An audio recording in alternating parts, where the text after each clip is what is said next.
On our special interview segment on Impact Yobe this week, we'll be speaking with the Deputy Governor of Yobe State, His Excellency Idi Barde Gubana. Thank you so much, Your Excellency, for joining us on Impact Yobe. Let's talk about governance in Yobe State. How challenging has it been? أعوذ بالله من الشيطان الرجيم بسم الله الرحمن الرحيم. First of all, we thank you, the top actual manager of the TBC.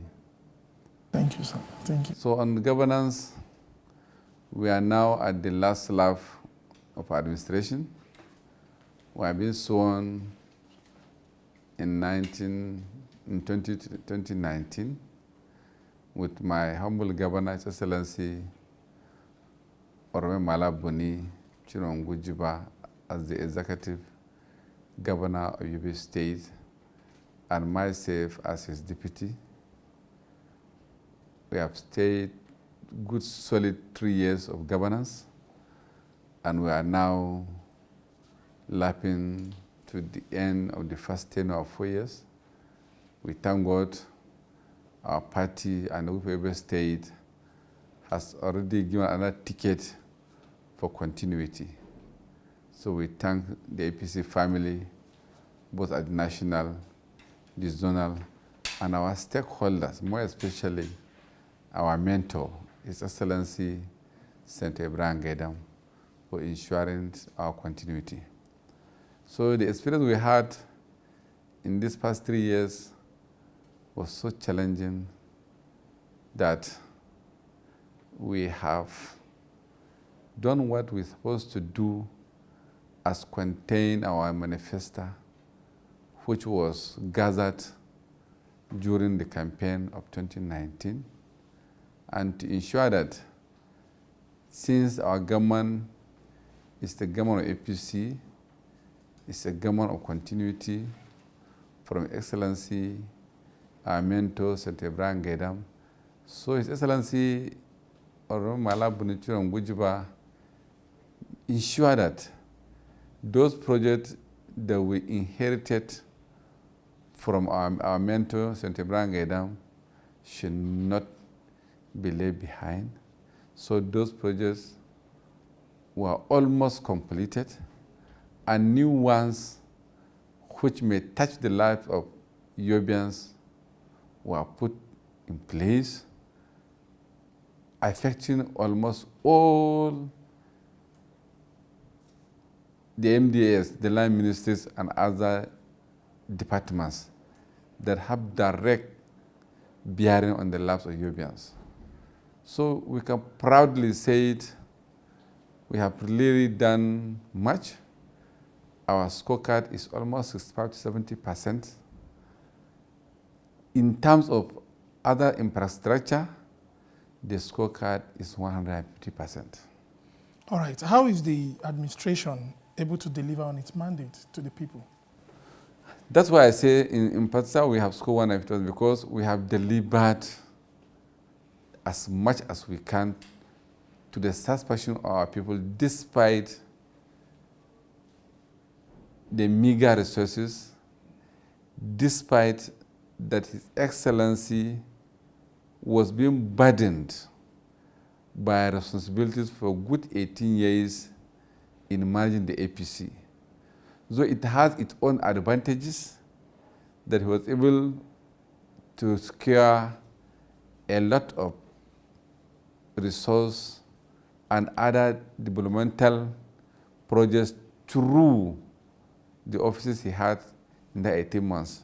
So that one complemented what we have been doing with Amiga resources, which has boosted our performances in the governance. So we are really appreciative that we have done much in the agri sector, primary healthcare sector, in roads, health, environment, works, etc. We have delivered. Your Excellency, you agree with me that a major challenge facing governance in Nigeria generally is funding. So how is the administration tackling this?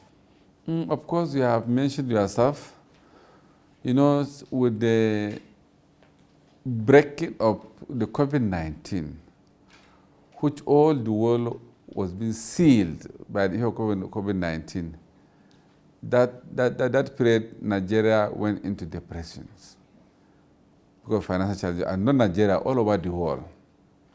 But Mr. President and Commander-in-Chief of the Armed Forces, President Buhari, was able to ensure that the allocations to states and local government and the federal government was sustained. So if such thing occurred, then as a government we have to look inward. We are able to improve our revenue, internal revenue generation, and we are able to have some support from donor partners, the United Nations, the World Bank, the German Embassy, etc. They are able to complement in solving some of our demands of our people. So we are able to manage this strange period of scarce resources, which we know it affects each and every state of the Federation and the world at large. So you have to use the scarce resources that we are having to ensure that governance continue to survive. Let's talk about welfare of workers. Workers in the state civil service. How have you been able to sustain it? You know, under the able leadership of our former boss, who is our mentor, Senator Ibrahim Gaidam, where salaries, pensions, gratuities are being paid adequately and regularly. His Excellency Onomala Bonichirom Gujiba, when assumed office as a governor, he ensured that those areas are being maintained as he inherited. Salaries were being paid from 25th to 27th, promptly every month. Allowances were paid. Capacity buildings are being allowed by sponsoring various cadres of civil servants to go and acquire more knowledge to improve on their capacity. Pensions have been paid, gratitude have been paid. So we are able to manage and ensure that the workforce, which are the engine rooms of governance, were fully get their remunerations as when due.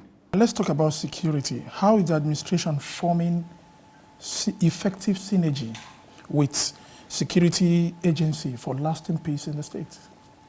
Well, this is another point of which we will digest on it. If you may recall, from 2012 up to 2015, 2016, our states has been revealed by the insurgents, that's the Boko Haram. There was a time almost Damaturu was almost at the hand of the Boko Haram and some local governments. But fortunately enough, with the come of Mr. President and Commander-in-Chief, President Muhammadu Buhari, who placed priority in fighting the insurgents, as of talking to you now, Yobe State is one of the most peaceful states in the Federation. And this peaceful could not be achieved without an excellent synergy between the leadership of the state, which is led by His Excellency Orome Mala Bonichirom Gujiba, the executive governor of Yobe State, and the security forces, taken from the sector commander, the brigade commander, the police commissioner, the data SSs, the civil defense, the Nigerian Immigration Service, the President Service, the road safety, and etc. go down to the vigilantes and the embarkers. There is a very close relationship to ensure that Yobe State is protected. That's what brings our peace. So it is a cardinal point. It's a matter of, it must be ensured that we provide the necessary support and logistics that may enhance the performances of the troops downtrodden to ensure that we maintain the peace we are having now. Though we sympathize with them for losing a lot of their personnel, but that couldn't derail them from ensuring that Yobe stayed in peace and we are still in peace. We thank them very much. So we have a very good relationship between His Excellency and the service chiefs at the state level. What programs are you implementing to sustain environmental issues, particularly desertification, flooding, and sanitation? Well, thank you very much, Mr. Mike. You know, Yobe State is being prone by desert encroachments. We bordered Niger, where their desert hazard is more higher than in Nigeria. So being a border with them, we are so vulnerable for the encroachment of desertification in Yobe State. Notwithstanding, the Ministry of Environment collaborates with the Federal Ministry of Environment and the GGW and other donor partners to ensure that tree plantings were put in place to safeguard the encroachment of the desert in our states.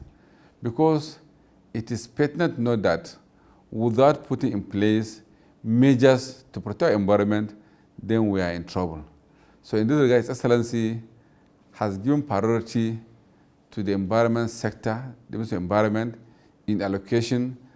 Despite our minimal resources, we used to give them releases as when due to ensure that seedlings are being raised and are being planted and are being protected across 17 LGS and MRS and secondary schools to ensure that our environment is fully protected from desert encroachment.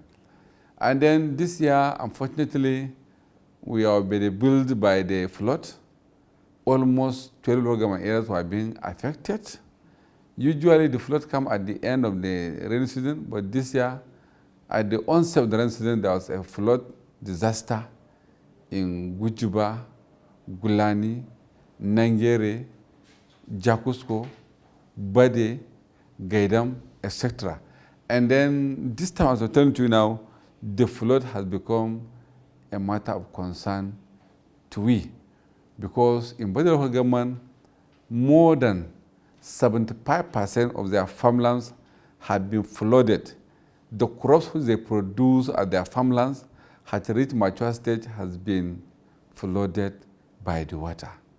Equally in Jakusko local government, some part of Kraso local government, Ngur local government, Fika, Gujuba, Gulani, and a lot of areas have been totally affected by the floods. So this thing has caused a threat of imminent hunger in the country, Yobe inclusive. But inshallah, the government under the able leadership of Excellency Oromemala Boni Chirongujba constituted a committee under the Deputy Governor, which is my humble self, with the State Party Chair of the APC, Alain Omar Gadaka, the Speaker of the House Assembly, and members of our National Assembly. We met the Senate President and gave him out all the affected areas, the level of diversification.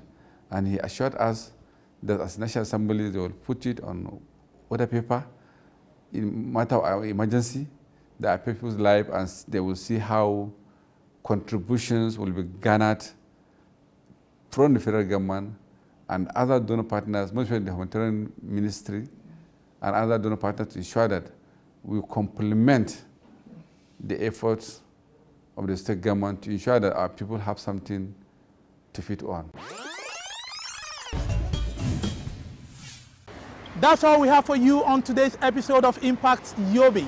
Don't forget to join us next week for a fresh edition of the program.